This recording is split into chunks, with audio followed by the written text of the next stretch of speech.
Hello friends, you are welcome to my channel Study with Aarti Gupta, and in the another video of Eugene O'Neill, and this is the second video of Eugene O'Neill which today I am going to uploading here, and this video is related to the play Desire Under the Elms, and it was published in 1924, and the setting of this play is New England farmhouse in 1850, and this questions is also asked in the UGC NET English Literature. So before starting the novel, I would like to say you that if till now you did not subscribe my channel, please like and subscribe my channel and share to those students who are also going to prepare for UGC NET English Literature, so that every day they got notified for the upcoming videos. So without wasting the time, let us start the story. And the story is too much easy, you are able to understand it very easily, and when you will listen the story and you will try to understand it, you will think that oh, this theme is exactly based on the everyday's life and it happens many times, and you will also see this story in the newspaper also. So the story is related to Evan Cobourg. This is the main protagonist of this novel, and here Ibrahim Cobourg, his father, and his two half brother is Simon and Peter. And here Cobourg is absent for a long time, but now this time they three brothers are discussing about the farmhouse in which they are living. But after some time they informed that his father is coming after a long absence with a new wife. New wife के साथ आ रहे हैं, और वो new wife होती है यहाँ पे एबी, जिसकी अभी रिसेंटली शादी हुई है कोबोर्ड से, और ये एक 35 ईयर ओल्ड वुमेन होती है जिसका कि पूरा पर्पस होता है कि मुझे कैसे ये फार्म हाउस मिल जाए, मुझे किस तरीके से ये प्रॉपर्टी मिल जाए। इस चीज को ये तीनों ब्रदर बहुत ही अच्छे से समझते हैं।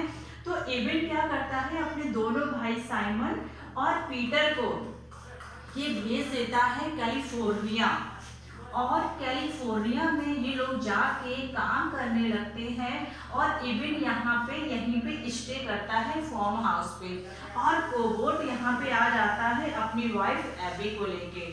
और यहाँ पे इबिन इस प्रॉपर्टी पे अपना बहुत ही ज़्यादा राइट दिखाता है। उसका एक रीज़न ये भी होता है कि इस फार्म हाउस में काम करते टाइम इबिन की जो बिलवेड होती है जिसका नाम होता है मॉय, यहाँ पे उसकी डेथ हो चुकी है। तो उसको लगता है कि मेरी बिलवेड ने इस फार्म हाउस के लिए बहुत काम किया है, और काम करते करते उसकी डेथ हो गई। तो एग्जैक्टली इस फार्म हाउस का जो एग्जैक्टली रियल हेयर है वो मैं हूँ।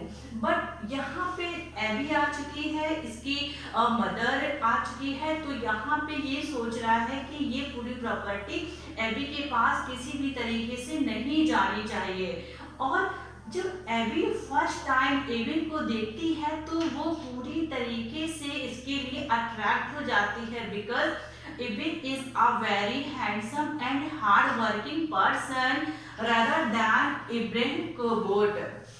वो फर्स्ट डे से ही इबिन को सेड्यूस करने की कोशिश करती है, और कंटिन्यू वो अपने अटेम्प्ट करती रहती है, but she fails many times, but even she does not leave her hope।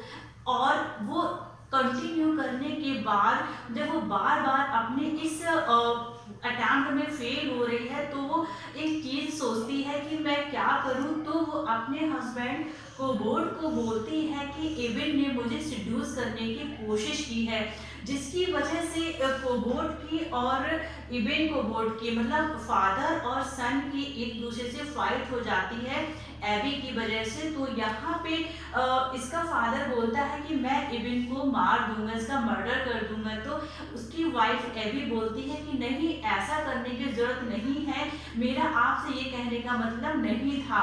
और उसके बाद वो जैसे ही सेड्यूस कर रही थी वैसे ही वो सेड्यूस कंटिन्यू करती रहती है। बहुत कंट्रोल करने के बाद भी एविन अपनी डिजायर पे कंट्रोल नहीं कर पाता है और उसका एबी के साथ एक टॉरिड अफेयर स्टार्ट हो जाता है। वो अफेयर डे बाय डे बहुत ही ज़्यादा क्लोज हो रहा है और ग्रेजुअली ये लोग एक दूसरे के बहुत ही ज़्यादा क्लोज आ चुके हैं। अब यहाँ पे कोबोट जो कि एबी का हस्बैंड होता है वो बोलता है कि मैं चाहता हूँ कि मुझे कोई चाइल्ड हो जिससे मैं सारी प्रॉपर्टी एबी और उस चाइल्ड के नाम कर दूँ। तो यहाँ पे जो एबी होती है वो एबिन से ही प्रेग्नेंट हो जाती है और प्रेग्नेंट होने के बाद she becomes very happy but she does not tell all this things to her husband that who is the biological father of this child। Baby born होने के बाद यहाँ पे कोबोट एक सेलिब्रेशन रखता है और उस सेलिब्रेशन में बहुत सारे लोग आते हैं and they all were enjoying here and यहाँ पे एबिन कोबोट बाहर खड़ा होता है स्टेयरकेस के और वहीं पे एबी आती है। वो लोग एक दूसरे को इम्प्रेस करते हैं, गले लगाते हैं, बहुत ही ज़्यादा खुश हो जाते हैं। उसके बाद कुछ टाइम के बाद कोबोट आता है और बोलता है अपने ही बेटे एबिन कोबोट से कि अब इस प्रॉपर्टी का पूरी तरीके से ओनर मेरा बेबी होगा और एबी होगा और तुम्हारा इस प्रॉपर्टी में कोई भी हिस्सा नहीं है, तुम्हारा कोई भी पार्ट नहीं है।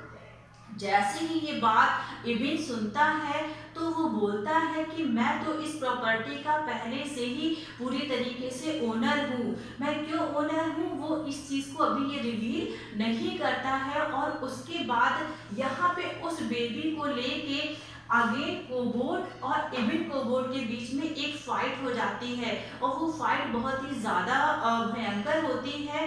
तो यहाँ पे एबिन को ये लगने लगता है कि शायद यहाँ पे ये एबी का ये प्लान था कि वो मुझसे बेबी कंसीव कर ले और इस प्रॉपर्टी की पूरी तरीके से ओनर बन जाए। तो ये चीज़ सोच के वो घर के अंदर जाता है और वो उसका एबी से बहुत ही ज़्यादा झगड़ा हो जाता है। वो एबी को यहाँ एबिन एक स्लैप भी मार देता है। उसके बाद एबी बहुत ही ज़्यादा गुस्से में होती है क्योंकि उसका एग्जैक्टली वो पर्पस नहीं था।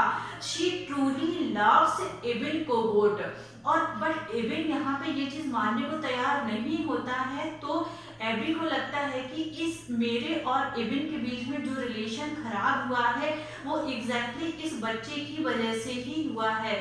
तो वो वहाँ से उठती है उस क्रैडल पे जिसपे बच्चा लेटा हुआ होता है वहाँ पे खड़ी हो जाती है और अपने बच्चे को मार देती है। उस बच्चे का दम घुट जाता है और उस बच्चे की डेथ हो जाती है।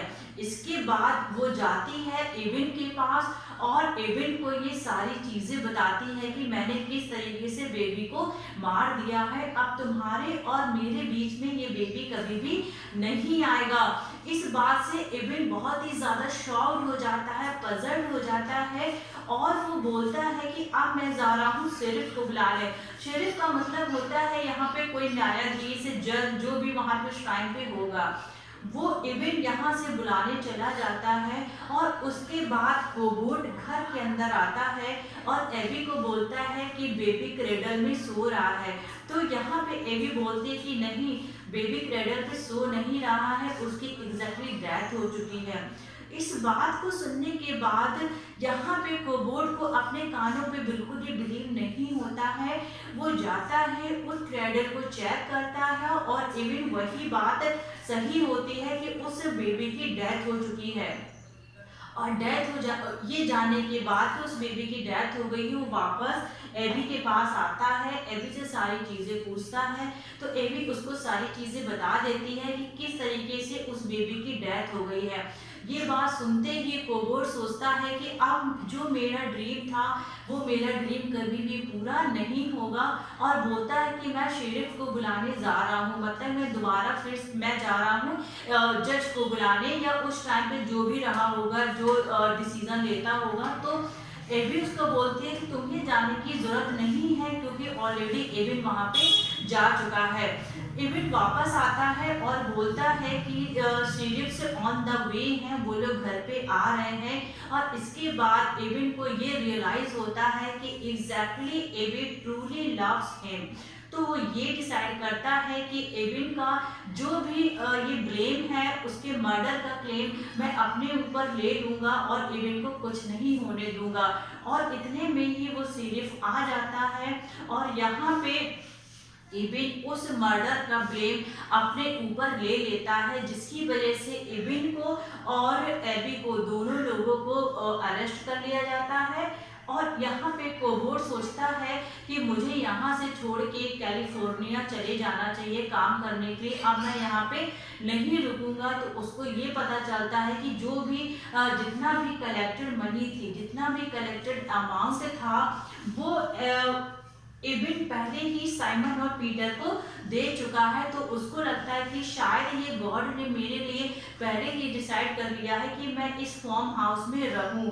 मेरे पास अभी भी वही सिचुएशन है अकेलेपन की, जो एबी से शादी करने के पहले थी, शादी करने के बाद भी मेरे साथ वही लोनलीनेस है। मुझे उसी के साथ ही इस फार्म हाउस में रहना पड़ेगा।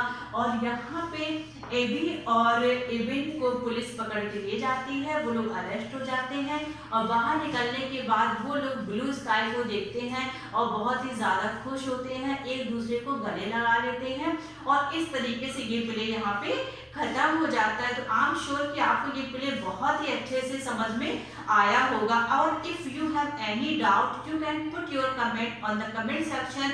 So after all, I will try my best to solve your problem. Thank you so much.